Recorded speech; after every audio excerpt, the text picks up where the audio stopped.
Alphabet processed 16.4 billion search queries every single day in Q1 2026. And AI is making each one more valuable, not less. Welcome back.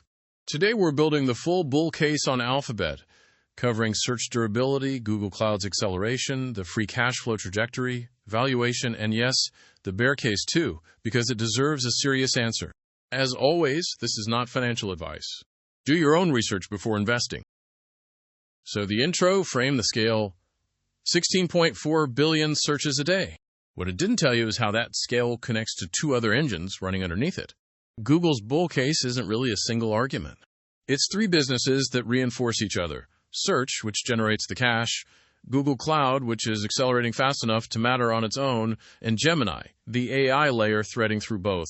The reason this structure matters is that weakness in one doesn't necessarily break the others, but strength in all three compounds. And in Q1 2026, all three contributed to 18% year-over-year revenue growth on a quarterly base of about $114 billion. That's what we're working through. The most persistent bear argument on Google is that AI search tools are eating its lunch. The data doesn't support that. Google holds roughly 90% of global search market share as of Q1 2026. Perplexity, the AI native challenger that gets the most press, sits below 2%.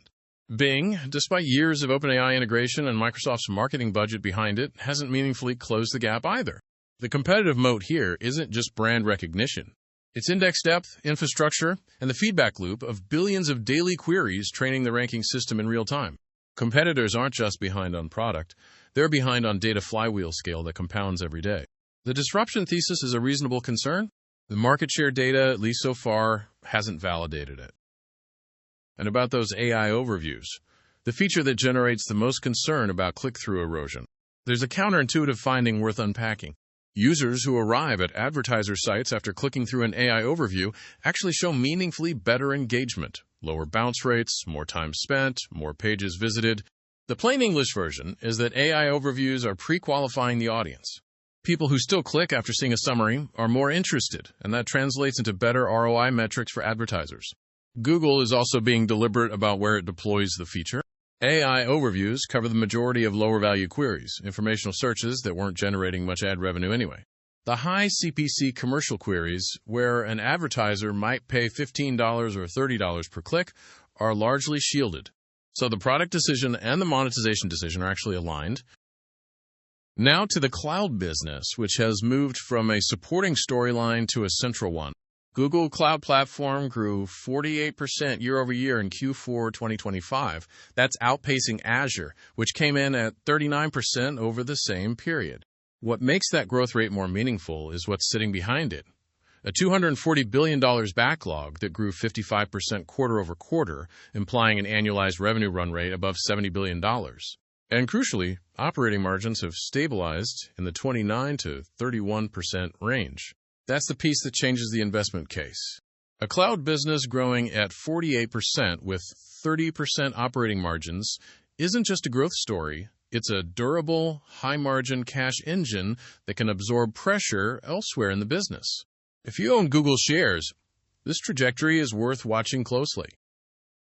So we've established that GCP is growing fast and generating real operating margins.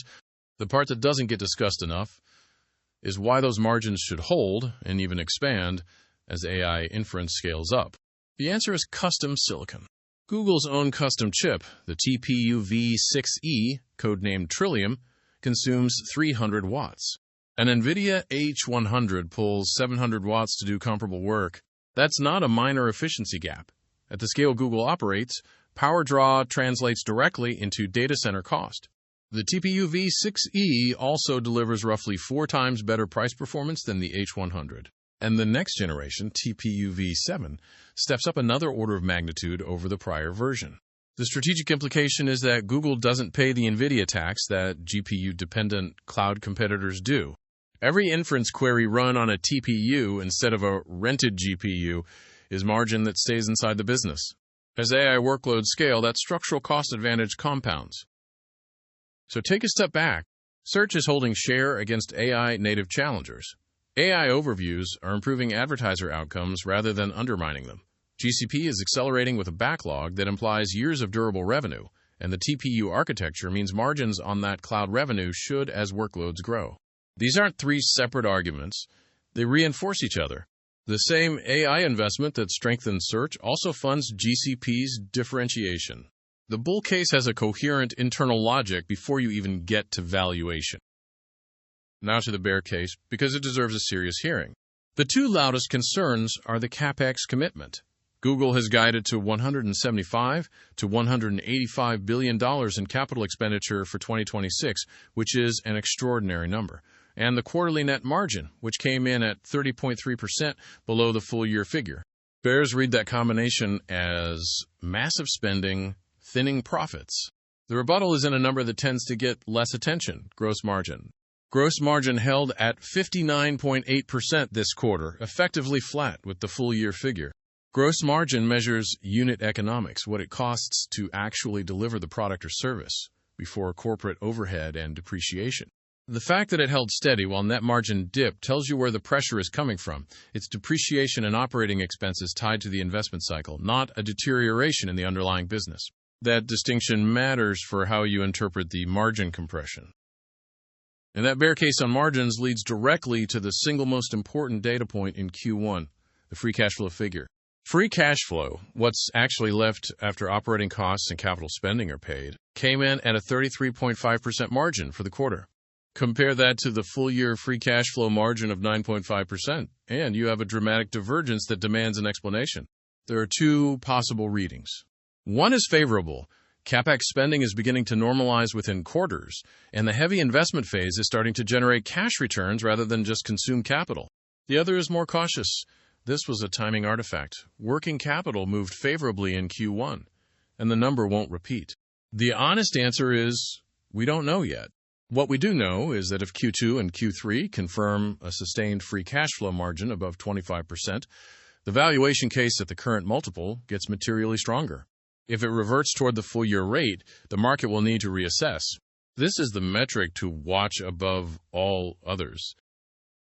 So what does Google actually look like if you try to value the pieces separately rather than as a single PE ratio multiple on consolidated earnings? The cloud business alone, running at over $70 billion annualized with 30% operating margins, would command a premium multiple at any public software company. YouTube, now pulling over $9 billion in connected TV ad revenue, has the scale and engagement profile of a standalone streaming platform. And Waymo sits on the books at essentially zero relative to the consolidated market cap, despite that private market valuation we covered. The point isn't that any one of these equals a precise dollar figure. It's that summing realistic standalone multiples for each segment produces a floor that's worth comparing to the current price. The 32.4x consolidated PE ratio may look stretched on search alone, but search is no longer carrying this story by itself. About that valuation, the market has moved. When this thesis was first written, the argument was that Google traded at a legacy discount relative to its actual growth profile. That discount is gone. At a 32.4x forward multiple on the earnings figure we covered, the stock is priced as an AI platform, not a search utility. The prior estimate of intrinsic value had a ceiling that the current market cap has already cleared by a meaningful margin. What that means practically is that the investment thesis no longer benefits from a valuation tailwind. It now depends entirely on execution. Specifically, cloud sustaining growth rates north of 40%, Gemini converting user scale into enterprise revenue, and the free cash flow picture from Q1 confirming itself over the next two reporting periods. If those three things happen, the current multiple is justifiable. If any one of them slips, the re-rating works in reverse. One more layer the consolidated PE ratio doesn't capture. Two businesses that are essentially free options embedded in the share price. Waymo is completing 500,000 paid robo-taxi rides per week and targeting double that by the end of 2026. It carried a private market valuation of around $100 billion in its most recent funding round, a number that doesn't show up anywhere in a 32 times earnings multiple on the core business. Wing is the other one. It operates drone delivery in a market estimated at $27 billion. That's growing at a 44% annual rate. The primary gating item is FAA approval for beyond line-of-sight commercial operations, a rule that's been working its way through the regulatory process. Neither of these is a near-term earnings driver, but they represent scenarios where the stock is worth considerably more than the core business alone implies, with no incremental capital cost to the shareholder who's already in. So where does that leave the monitoring checklist? There are 4 metrics that will determine whether the bull case holds at this valuation over the next 2 quarters. First, and this was the standout number from Q1, free cash flow margin needs to stay above 25% in Q2 and Q3. 1 strong quarter is a data point. 2 or 3 is a trend. Second, cloud growth holding above 40% confirms the backlog is converting into real revenue and not being pulled forward. Third, Gemini paid enterprise seat expansion beyond the current 8 million indicates that user scale is translating into revenue, not just engagement. And fourth, DOJ antitrust. Not because a bad outcome is necessarily fatal, but because the timing and scope of any remedy affects the highest margin revenue lines in ways management can't fully control. These are the monitors. The thesis itself is intact. The question now is whether the company delivers what the price already assumes. That's the full picture on Alphabet as I see it right now. If you have a different take on the bear case, or you're watching a metric I didn't cover, drop it in the comments. I read everything. Thanks for watching, and I'll see you in the next one.